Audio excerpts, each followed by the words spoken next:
one of the aspects about wrestling that is so unique is the weigh-in. And a lot of people really don't know how to conduct weigh-ins. We're kind of just thrown to the wolves. We've maybe seen like a UFC, MMA event, boxing event, the weigh-in scene in Vision Quest, and we really need a guide to conduct weigh-ins. So here we are, and we're going to go through the process.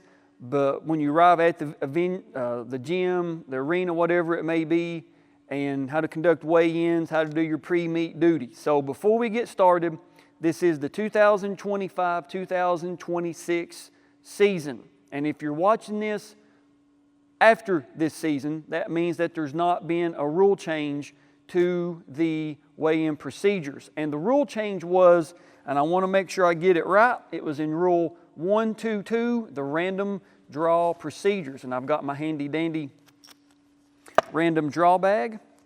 And the rule change was, if you're not familiar with what a random draw is, we can, now with the rule change, we can go to the home head coach or whoever the tournament manager is, the head coach for that team that's hosting it, and say, Coach, would you like to do a random draw, or if it's duels, or would you like to start at the lowest weight class, 106, and then progress in our normal fashion? 106 will be the first round, 113 will be the first match in the second round, so on, so on, so on. So a random draw, referees are required to have a random draw bag. It's just you can get one of these just about any official referee equipment supplier. Let's pull out a couple weights here. So if this was random draw, we would be starting at 120. Let's pull out another one here. 138. So we could say our first weigh-in weight would be 138, and if we chose to do the regular progression, we would start at 106. Now, to that, it's a twofold on that. If whatever weight we start weighing in at, that's the first weight that we begin wrestling at in the first round of duels. Of course, in the second round, we would go up a weight, but that's the rule change of having the choice of doing random draw or starting with the lowest weight at 106 and working our way up. So we've done our random draw, we've done our method of how we're going to start for a duel. Is it going to be a random draw? Is it going to be sequential, starting at 106? Or could it be a tournament and weigh people in by teams? We'll get to that just a little bit later. But we've got everybody in the weigh-in room. Here's a piece of advice for tournament managers, coaches, athletic directors, whoever it may be. Don't put out on your flyer, don't put out in the email, the group text, whatever it is, weigh-in time will be from, say, 9 a.m. to 10. Don't do that. Put in your email, put in your notification officially, weigh-ins will start at 9, period, or whatever time you choose. Don't give a window. Give a time specifically, because the rule book says all competitors have the ability to weigh in shoulder to shoulder. So if we have 3 scales, if we have 2 scales, whatever it is, let's make sure that we weigh in everybody at the same time. Now, I do understand you may have transportation issues or whatever the case is. I understand that. And if you're a coach with a team or a parent or guardian with the team and you're going to be running late, you need to let the tournament administration know, your head coach know, everybody. That way that your youngster, no matter if they're high school, all the way down to the Pee Wee leagues, let them be able to wrestle. Because if you are a coach and you bring your team to the scales and then you weigh your team in, you've got 3 people that's supposed to be coming, but they don't show up in time, guess what? Once that team weighs in, that is it. Period. There's no, oh, I'm sorry, nope. Coaches, before you let your team weigh in, notify the officials, hey, I've got 3 that are stuck behind traffic, or I got 3 that had vehicle trouble, maybe they're brothers, sisters, whatever, family riding together. Don't weigh your team in until everybody is present that's going to be wrestling that day. And another point to that, this was in the KHSAA online rules clinic. You'll see the screenshot of it, and it was also mentioned by our state rules interpreter, Jason Sidoris, at the joint clinic we had this year with the referees and the coaches, if your wrestlers are not on your computer-generated track wrestling form or whatever system that you use to track weight, if they are not on that computer-generated form, they do not wrestle. Period. End of discussion. We're not writing them in. We're not trying to make an alternate sheet, anything like that. If they're not on that sheet, they do not wrestle. Coaches don't have the excuse of, we didn't know this person was coming, we didn't know we're going to be able to make it, whatever. When you print your weigh-in sheet off, you need to have everybody that could potentially wrestle on it. It's a whole lot easier to take a black marker, mark them off, as to tell a kid that drove all that way, sorry, you can't wrestle. If they're not on the weigh-in sheet, the computer-generated weigh-in sheet, they do not wrestle. When it comes to your weigh-in sheets, when you show up for your tournament, have all your kids you're going to have wrestle on that weigh-in sheet, or they do not weigh in. Okay? We're not going to write weights on the hands and get the weight sheet printed later. Show up to the scale with all your kids on your weigh-in sheet. If all your kids aren't on your weigh-in sheet, don't come to the scale. No matter if you're a first-year official or you've been doing this since you officiated Abraham Lincoln back in the 1860s. For some reason, this gets lost. This was one of the first things that I learned from some veteran officials when I got some experience, and I want to pass it on. When we weigh teams in, it doesn't matter if it's a dual meet, a tri, a quad, a 128 team tournament. If you're weighing a team in or you're weighing in a weight class, you need to give them just a brief speech of what your expectations are, what you're not going to put up with. You throw your headgear, we're going to call it. You use profanity or a racial ethnic slur, we're going to call it. Come to the mat ready to wrestle, all that. Let them know where you stand. Let them know your boundaries. If you need to go to the locker room and have a moment by yourself, leave the mat area with dignity and respect. Go to the locker room, go outside, go somewhere not in the gymnasium or the arena. We understand this is an emotional sport. It's going to happen. We would much rather be able to tell a youngster, go off by yourself and do what you got to do that way, instead of getting yourself ejected and embarrassing your team and ended up being the latest social media viral embarrassment for your team or your school and the sport. Don't do that. So when you have a team come to you, let me have your attention, everybody. When you get up here, this is what we're going to do, our fingers, our skin, all that. This is what we're not going to put up with. This is, let them know where you stand on certain topics. So now we've got a team ready for weigh-ins. And before we weigh a team in, like I said, we need to give a speech. So I would turn towards the team, whichever direction they are, and say, all right, everybody listen to me a second. And if they're still talking, wait. Don't weigh them in until they stop talking.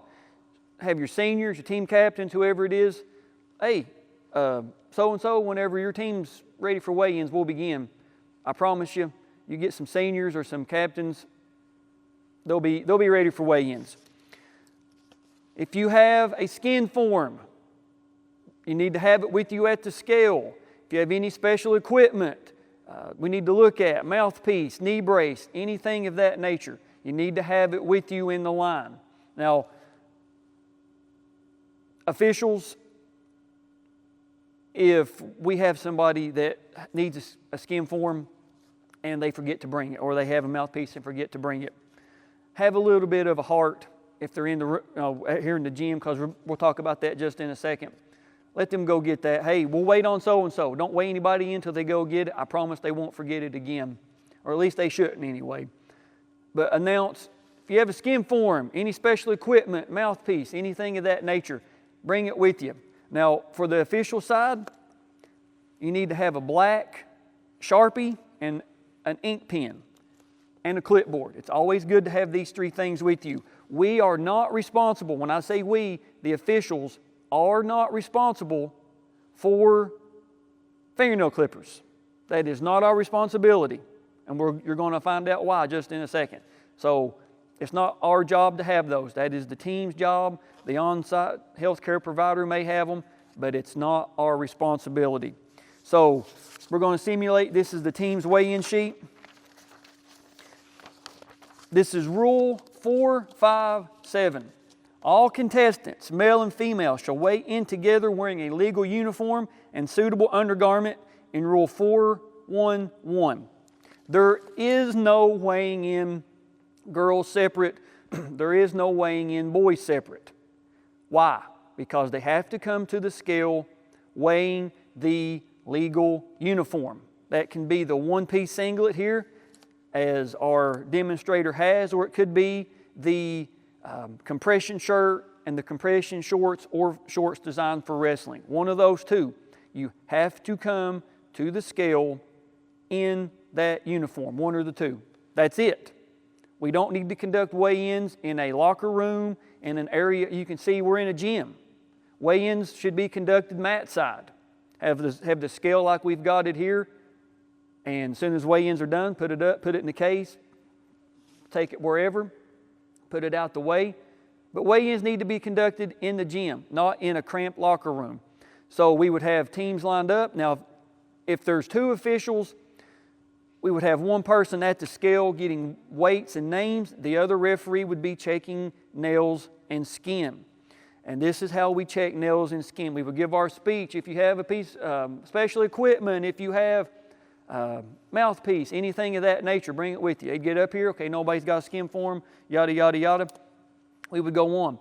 When we check our nails, the wrestlers need to spread their hands out, both of them like so, that we can check. And all we're doing is we're just running our finger to make sure there's no, like Freddy Krueger, jagged edges, long fingernails. If so, if they do have long fingernails, we would put a nice little N on their hand.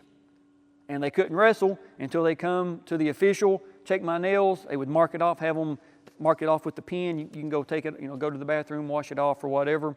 But that's what we do.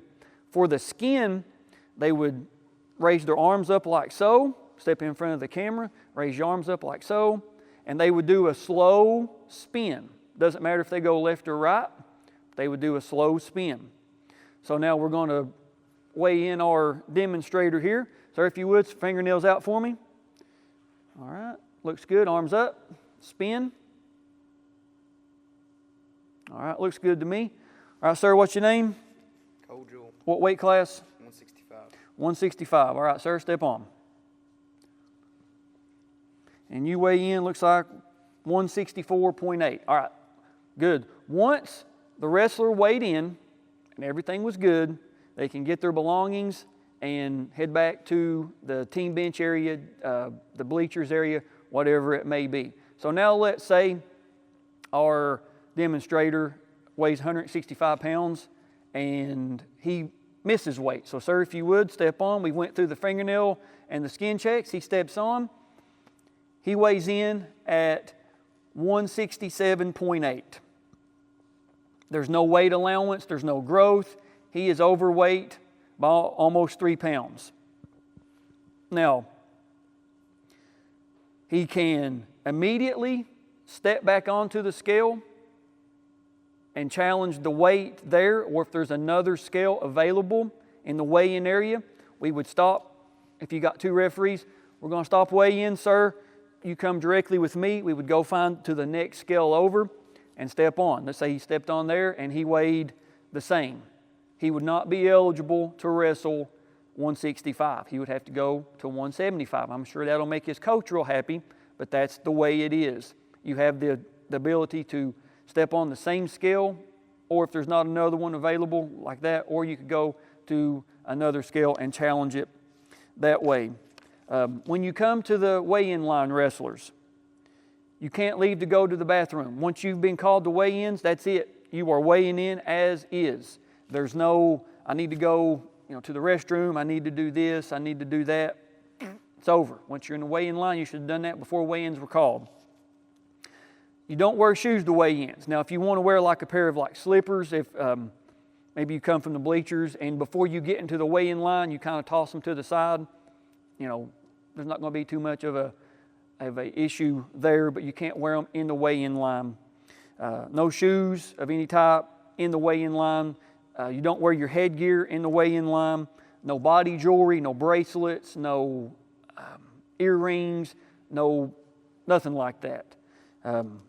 If you do wear socks, you can wear socks to weigh in, but you can't take them off to try to make weight. Once they're on your feet, they are on your feet. Now, if you want to take your socks off, say you're in line and you're 2 or 3 people back, and you want to remove them just because maybe the floor isn't the best kept or whatever, that's understandable.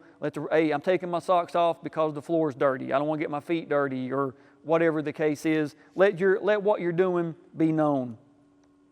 And I don't want to say one of my pet peeves, but something that really aggravates me is when people come to the weigh-in line with headphones in, like they're too cool for school.